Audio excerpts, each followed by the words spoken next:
Assalamualaikum warahmatullahi wabarakatuh. Hai, balik lagi di channel YouTube aku, Wulan Channel. Di video kali ini aku mau lanjut sharing tentang proses pengajuan nikah dengan anggota TNI. Nah, kali ini kita udah sampai ke tahap ketujuh, yaitu proses pengajuan nikah ke divisi untuk tes bintal. Nah, kira-kira tes bintalnya tuh ngapain aja sih? Terus kok ke divisi gitu ya? Jadi ya teman-teman, aku mau jelasin kok tes bintalnya bisa di divisi gitu ya. Mungkin ada nih sebagian atau ada nih beberapa ibu persit gitu ya yang dulu tuh waktu tes bintalnya tuh enggak di divisi, tapi bisa aja di kesatuan ataupun di daerah atau tempat lain gitu ya.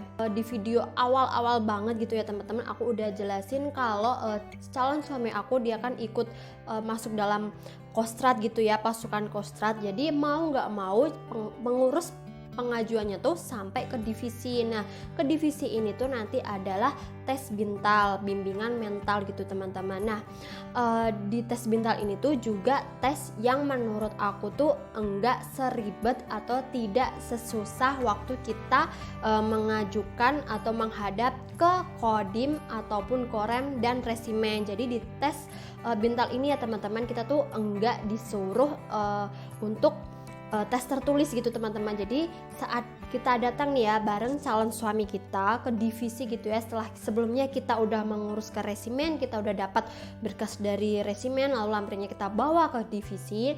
Nah, nanti kita sampai sana tuh ya biasa kita menghadap gitu ya di pasientelnya gitu, mengumpulkan berkas. Jangan lupa ya teman-teman, berkas untuk selalu dibawa gitu ya. Kita mengumpulkan berkas dan kemudian kita nanti di sana tuh kayak mengisi buku gitu ya teman-teman, mengisi buku besar gitu ya, buku log gitu ya, data kita dan calon suami kita. Nah, setelah kita mengisi buku tersebut ya kita teman-teman, nanti kita tuh langsung menghadap teman-teman ke staffnya gitu ya.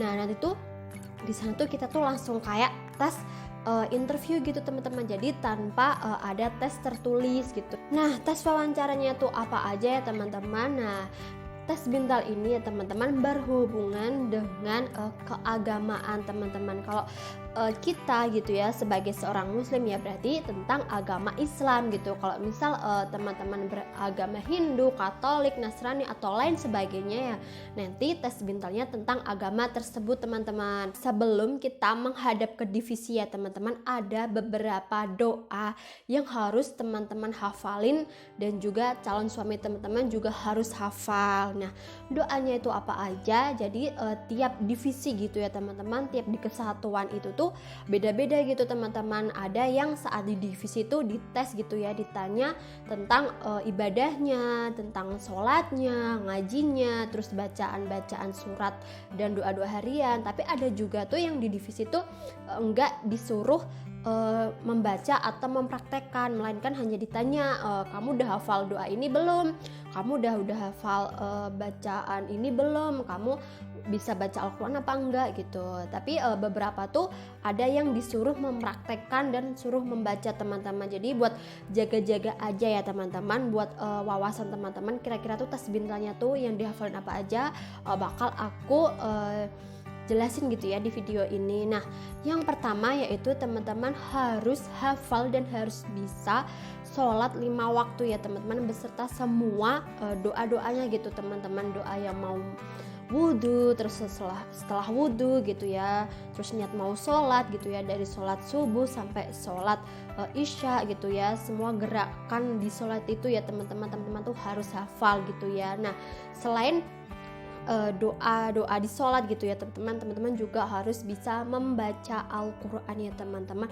Walaupun teman-teman tuh membacanya enggak fasih gitu ya, enggak yang lancar banget gitu ya, yang penting tuh teman-teman tuh tahu gitu loh saat nanti disuruh membaca Al-Quran tuh bisa gitu, tahu huruf-hurufnya gitu ya teman-teman. Nah, kemudian selain sholat dan baca Al-Quran ya teman-teman, ada beberapa doa yang harus teman-teman wajib hafal gitu ya, karena sebagian tuh doa-doa ini tuh keluar gitu masnya, keluar tuh sering ditanyakan, kadang sering dipraktekkan, yaitu diantaranya yaitu doa ketika mau berhubungan badan dengan calon suami ya teman-teman. Jadi ini tuh biasanya tuh keluar teman-teman. Nah, teman-teman sama calon suami teman-teman tuh dihafalin gitu ya doa-doanya. Terus kemudian yang kedua yaitu doa mandi besar. Nah, kenapa sih kok dua ini tuh harus hafal ya? Kita kan mau nikah gitu ya teman-teman, mau berumah tangga, tentu kan kita kan nanti bakal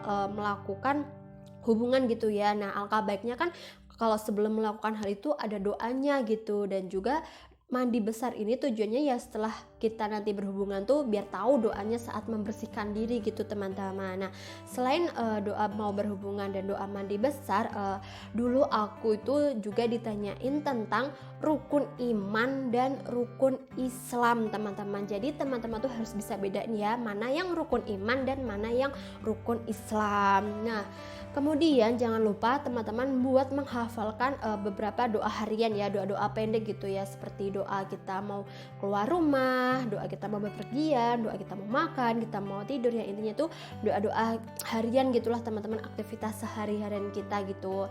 Nah, walaupun enggak semua harus hafal, tapi seenggaknya tuh teman-teman bisalah beberapa gitu ya. Kalau doa mau makan, doa mau tidur, doa keluar WC, terus doa mau berpergian gitu ya teman-teman. Dan selain doa-doa, teman-teman juga menghafalkan surat-surat pendek teman-teman. Nah, itu walaupun surat-surat pendek itu sebenarnya itu jarang gitu ya teman-teman kok, tapi kan nanti kan kalau saat teman-teman diminta buat membaca, mempraktekkan sholat gitu ya teman-teman, kan pasti menghafal beberapa surat gitu kan, membaca surat gitu kan. Jadi alangkah baiknya teman-teman juga menghafalkan surat-surat pendek gitu teman-teman, minimal ya 3 atau 4 surat. Selain doa-doa dan juga bacaan-bacaan ibadah gitu teman-teman, kita tuh juga ditanyain gitu nanti peranan seorang suami dan seorang istri tuh apa sih gitu ya. Jadi tuh teman-teman tuh sebelumnya tuh juga udah belajar gitu ya, apa sih kewajiban seorang istri dan kewajiban seorang suami. Peran di rumah tangga tuh suami tuh apa, istri tuh apa gitu ya teman-teman.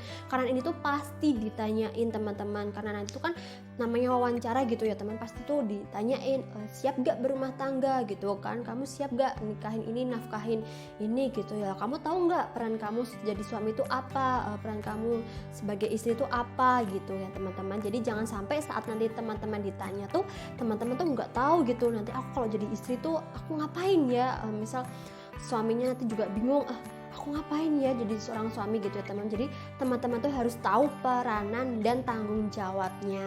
Benarnya ya teman-teman, mengurus pengajuan nikah di divisi ini tuh cepet gitu teman-teman, saat sama seperti saat kita mengurus di Koramil gitu, nggak butuh waktu yang lama ataupun butuh ekstra mikir gitu ya.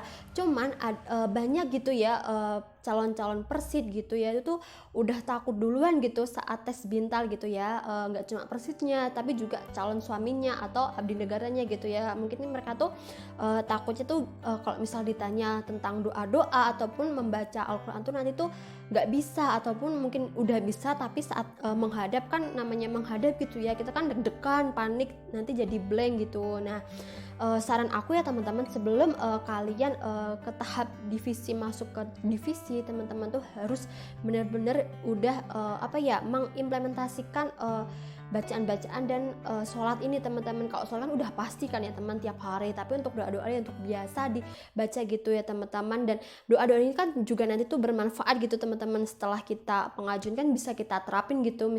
Nah, itu tadi ya teman-teman penjelasan tentang proses pengajuan nikah di divisi untuk tes bintal. Nah, cukup sekian penjelasan tentang proses pengajuan nikah dengan anggota TNI di divisi tentang tes bintal ya teman-teman, tahap ke-7.